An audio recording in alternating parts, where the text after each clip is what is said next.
El estado de Querétaro proviene de la palabra Querirétaro. Queri significa grande, Ireta pueblo, y Ru lugar. Queréndaru, Querenda peñasco, y Ru lugar. También se caracteriza por tener acueductos en toda la ciudad. La historia cuenta que en 1721 llegaron 5 monjas capuchinas a fundar el convento de San José de Querétaro y se dieron cuenta de que el servicio de agua no era eficiente, así que acudieron con el entonces marqués de la villa del Villar del Águila, don Juan Antonio de Urrutia. El 15 de enero de 1726 se construyó la infraestructura para captar agua y conducirla a toda la población por medio de los acueductos. Te invitamos a conocer este hermoso estado.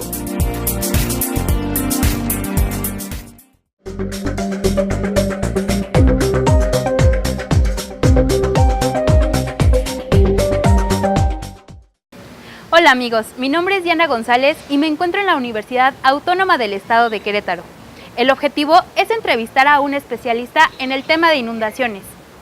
Acompáñenme en esta aventura. Al lado de mí se encuentra el doctor Alfonso Gutiérrez López, quien nos introducirá al tema de inundaciones.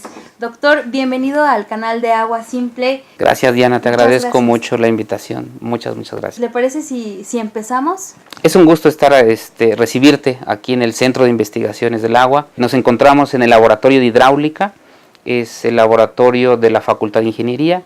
Aquí es la sede del Cuerpo Académico de Hidráulica y lo que conocemos como el Centro de Investigaciones del Agua, que es el núcleo académico de hidráulica que se formó para evolucionar de no solo ser profesores e investigadores, sino poder justamente dar servicios, contratar proyectos y tener labores, sobre todo internacionales, ¿no? Tenemos a nuestro cargo la iniciativa internacional sobre inundaciones para América Latina y pues bueno, bienvenidos aquí al Centro de Investigaciones del Agua de la Facultad de Ingeniería de la Universidad Autónoma de Querétaro. Muchas gracias, doctor. Y pues bueno, platíquenos, el tema de este número de la revista justamente es inundaciones. ¿Qué es una inundación? La acumulación de agua puede ser en una ciudad, por ejemplo, en una zona urbana, en un río o en una zona costera. Si pensamos así en forma general, podemos dividirlo en lo que son las inundaciones pluviales, lo que es simplemente por la caída de agua y el almacenamiento de agua que no se puede descargar de forma rápida y genera pues una inundación. Esas serían, digamos, las pluviales, producto de la lluvia. Después, si esa lluvia justamente llega a los ríos y los ríos exceden su capacidad, pues los ríos se desbordan, estamos hablando de las inundaciones fluviales, ¿no?, de ríos. Y por ejemplo, si se presenta alguna tormenta tropical, algún huracán, pues obviamente, sobre todo en el caso de México, el Golfo de México, pues se eleva el nivel del mar, lo que se conoce justamente como oleaje de tormenta, y entonces el oleaje puede entrar, digamos, a la zona urbana, y es lo que conocemos como las inundaciones costeras. Entonces pensemos en eso, en la parte pluvial, fluvial y las inundaciones costeras. La gente suele decir que las inundaciones son desastres naturales, pero ¿es correcto llamarlas así? Es un fenómeno natural finalmente, ¿no? Se vuelven realmente, digamos, un desastre cuando ocurren daños, ¿no? Pensemos que puede desbordarse un río o puede generarse una gran inundación y en una zona de cultivo, incluso podría ser hasta benéfico. Realmente no se vuelve desastre hasta que no existe un daño a las vías de comunicación, a la población, a los bienes, ¿no? Ese es en el momento en el que es un desastre. Tenemos que tener esa mentalidad, ¿no? Pensemos en eso. Se vuelve un desastre cuando no estamos preparados, cuando una comunidad pues obviamente no está preparada, no se conocen justamente los atlas de riesgo, en fin, que cuando la gente no conoce eso, pues justamente la acumulación de esa agua, esa inundación pues se vuelve un desastre. Pero pensemos que también es benéfica, ¿no? Pues hay muchas zonas que incluso deben de inundarse justamente para poder generar la humedad del suelo para cultivos. Por ejemplo, en México, igual que en otras partes del mundo, suceden inundaciones. ¿A qué se debe? Recientemente las áreas urbanas son las que se han visto muy afectadas, ¿no? Cuando se impermeabiliza una zona, que pasa de ser natural a una zona urbana, pues obviamente el flujo viaja más rápido por las calles porque no hay infiltración. Si fueran terrenos naturales, pues el agua cuando llueve, pues obviamente se infiltra, pero cuando uno pone pavimento, por ejemplo, una zona impermeable, pues el agua en ese momento no puede infiltrarse y corre más rápido, ¿no? Entonces, las áreas urbanas lo que hacen, o los cambios de uso de suelo en áreas urbanas, es aumentar los caudales y hacer que lleguen más rápido. O sea, se disminuyen los tiempos y el agua llega más rápido. Una de las principales causas en nuestras ciudades es los cambios de uso de suelo que ha habido. Se cambian los usos del suelo, se aumenta justamente esos caudales, pero eso también va aunado con la infraestructura hidráulica. La infraestructura pluvial que se tiene en las ciudades, pues poco a poco justamente con el crecimiento de las manchas urbanas, ¿no? La zona periurbana pues empieza a ser muy grande, cada vez más grande, y entonces no alcanza el tiempo de que se revisen las obras para que justamente puedan desaguar las aguas pluviales. Que el crecimiento nos ha ganado como ingenieros para justamente revisar y hacer nuevas obras. El gran problema es que las personas siguen invadiendo, digamos, los cauces, ¿no? Esos son los principales daños, ¿no? La gente muchas veces ve un río y ve que pasan años y que no lleva agua, entonces pues dice, bueno, pues como que le van ganando terreno, ¿no? Ponen casas cerca de esas zonas y después de varios años nos damos cuenta que el río vuelve a crecer, vuelve a buscar su zona de inundación y pues se producen daños, ¿no? Tenemos que buscar a través de algunas medidas que se llaman estructurales y no estructurales, evitar ese tipo de cosas. ¿Existe un reglamento mencionando lo de construcción para que la población sepa?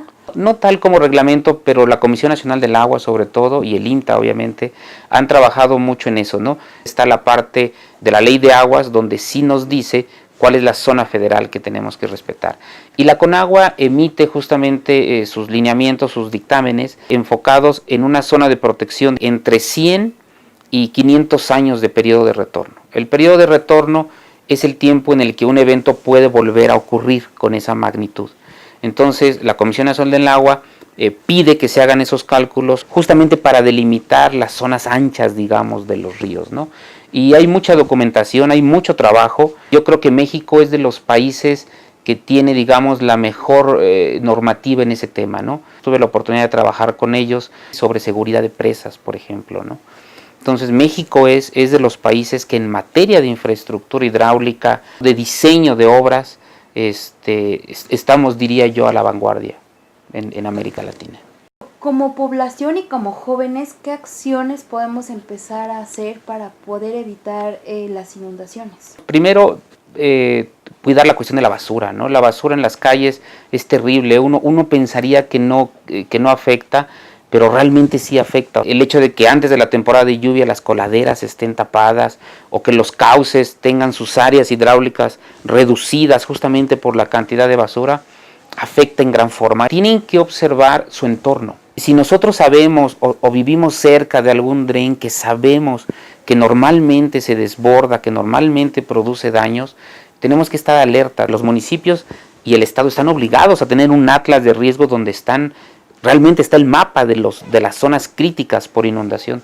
Nadie las conoce, Diana. Es muy difícil que un joven tenga ese interés, ¿no?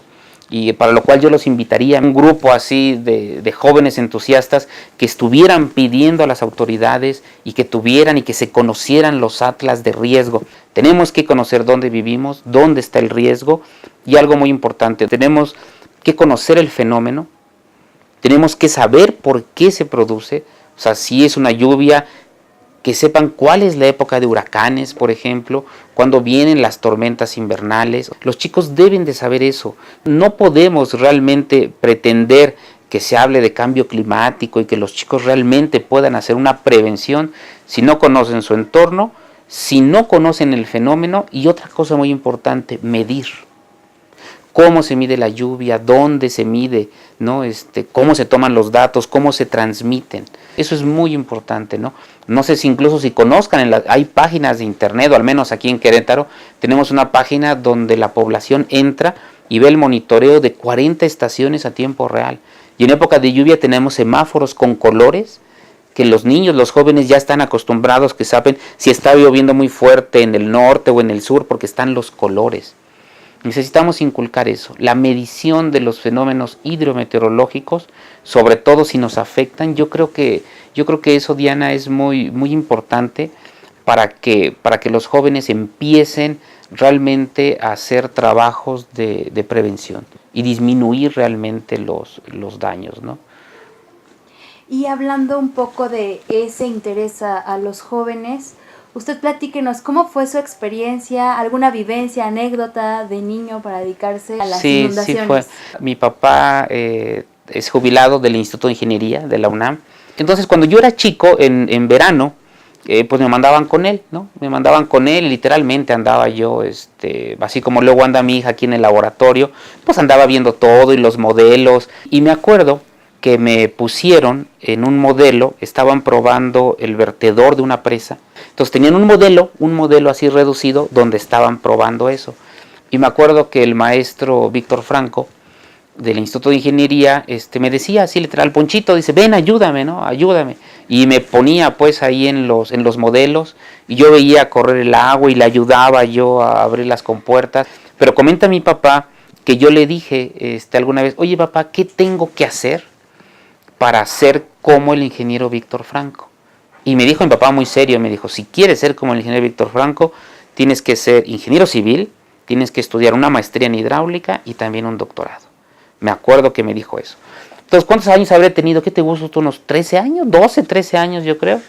Entonces, yo te puedo decir que tal vez soy de los pocos niños que a esa edad sabía yo perfectamente lo que quería hacer. Y me acuerdo que me gustaba mucho la parte meteorológica. Me interesaba mucho en medir. Y me acuerdo que le decía yo, ¿cómo se mide? ¿Cómo mido la lluvia? Y me regaló un libro de Rolando Springal. Y en ese libro venían las medidas de un pluviómetro, cómo hacer un pluviómetro, venían todas las mediciones de los aparatos. Pues me creerás, hice yo todos los aparatos, pero los hice de cartón. Los hice de cartón y me acuerdo que subí a la azotea de mi casa y los puse. Según yo, pues pensaba que iba a medir bien. Vino la lluvia y me acuerdo que después de la lluvia subí al techo. Dije, pues ya voy a medir y todo. Pues estaban obviamente todos deshechos, ¿no? Yo creo que desde entonces me gustó la hidráulica y ya después como ingeniero civil me gustaban todas las materias de agua. Cumplí la historia que dijo mi señor padre, justamente. Pero yo lo que les sugeriría es que siempre hay algo en lo que ustedes se convencen de lo que están haciendo. Uno puede hacer muchas cosas, yo quería también ser piloto de avión y todo, pero hay un momento en nuestra vida, y ustedes pues como jóvenes tienen que buscarlo, donde realmente se convencen que es eso, es una especie de corazonada. Mi consejo es eso, busquen esa corazonada y ese convencimiento dentro de que realmente quieren ser eso, de que eso les gusta. Pues así es, chicos, ya escucharon, tienen que seguir como los sueños, que es parte, ¿no? De que exacto, un poco como el sueño. Enamorarse de lo que nos gusta hacer. Gracias, Diana, te agradezco mucho. Y a ustedes, amigos, no olviden visitar la página de la revista www.aguasimple.org.mx y también dejar sus comentarios en la descripción, suscribirse al canal y visitar nuestras redes sociales, Facebook, Twitter e Instagram. Hasta la próxima.